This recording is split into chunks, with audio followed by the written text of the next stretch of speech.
Hello, fellow traders. 'Tis I, TheRumpledOne, coming to you on Thursday, September the 29th. The year's 2022. Let's talk trading.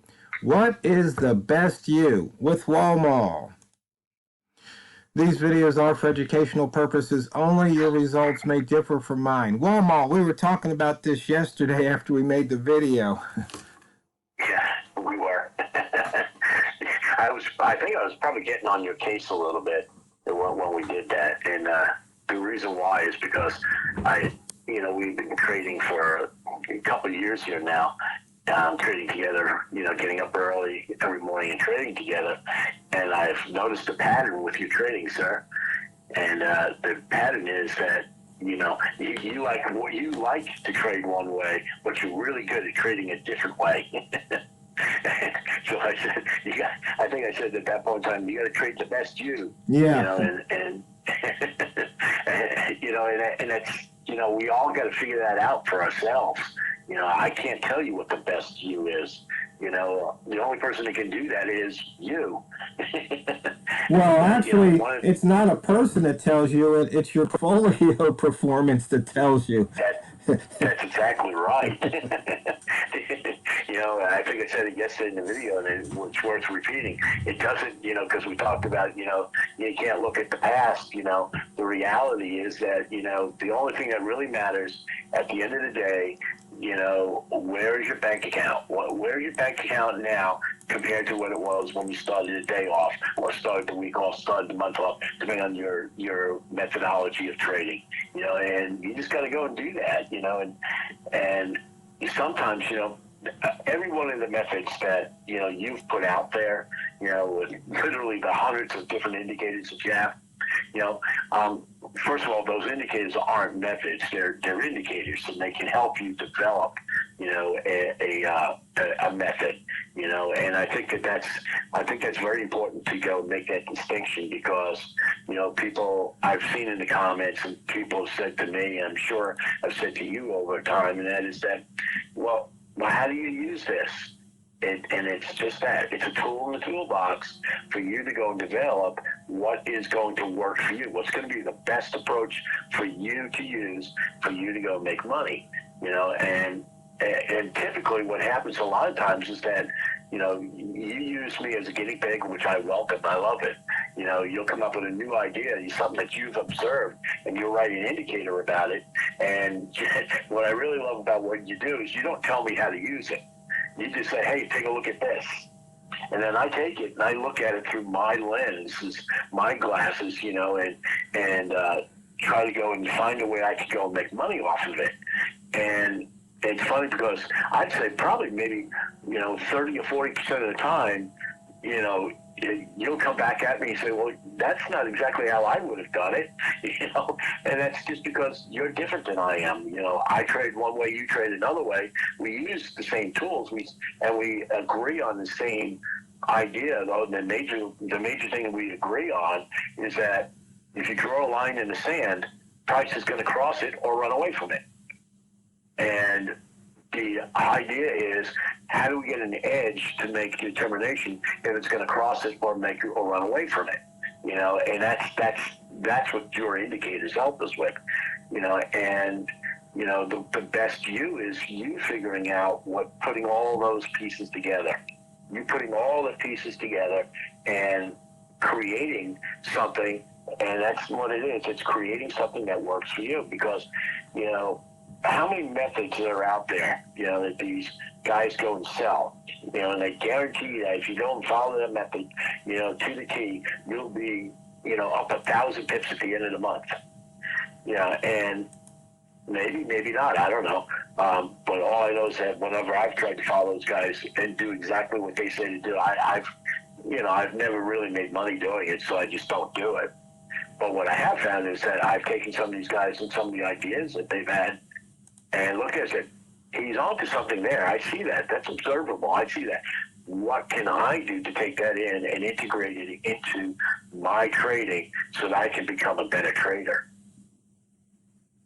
Exactly. Oh, by the way, we're back in the launch pad. We went through it and then ran it back up from 40 to 49.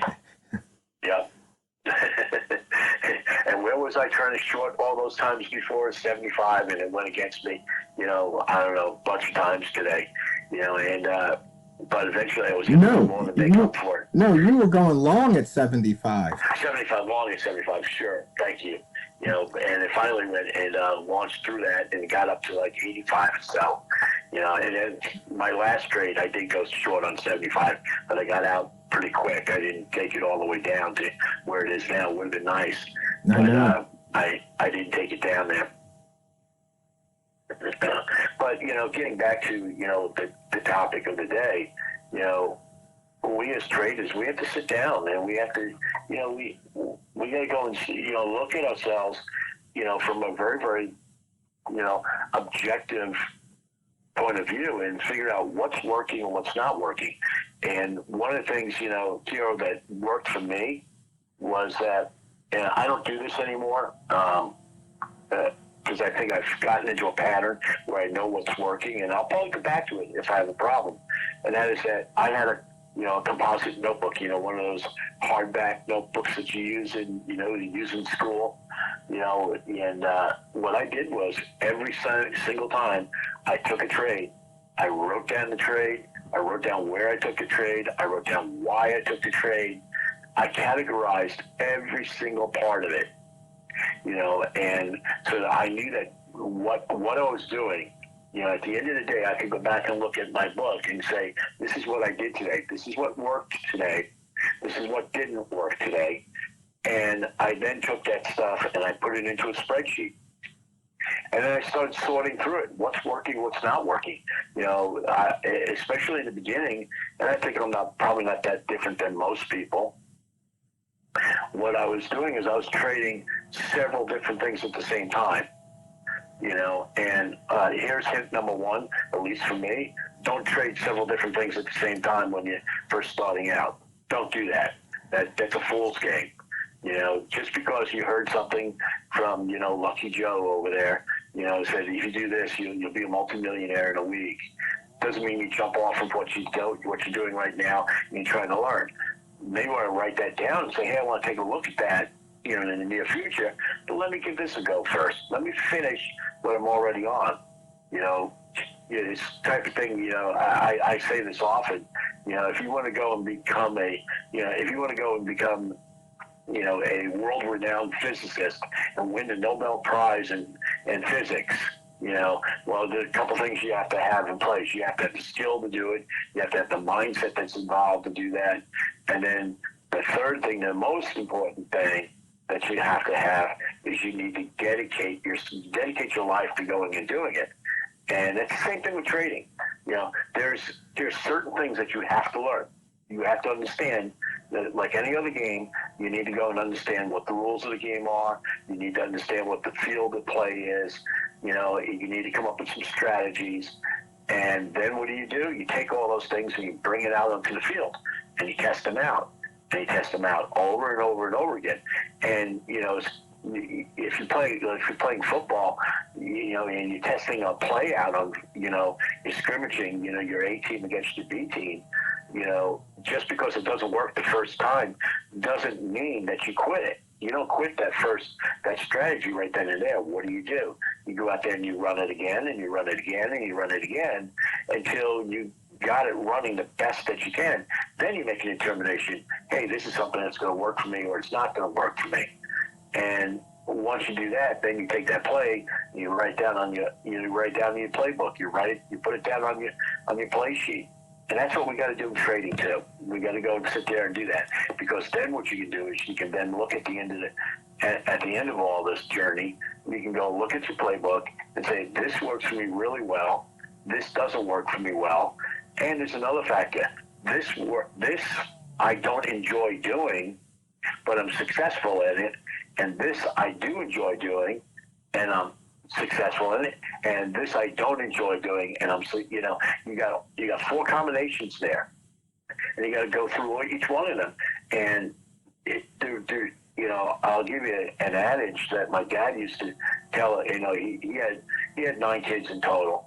And we all lived in the same house, same mom, same dad, and we all lived in the same house. But he said to every one of his kids, whatever you choose to do as a profession, make sure you enjoy it, because you're going to do that more than anything else in life. And he was right. Well, in trading, there are certain ways of trading that are enjoyable for me, and certain ways that are not enjoyable. And it's sometimes has nothing to do with making money.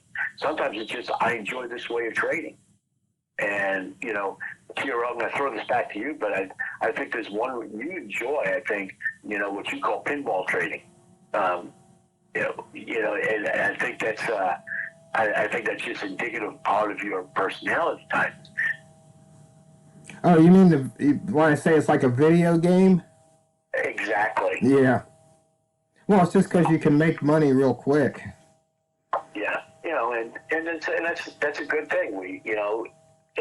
But at the same time, it's not the end all of everything. You need to be able to enjoy what you're doing. You know, the other thing, I'll call you out here, sir. That's okay.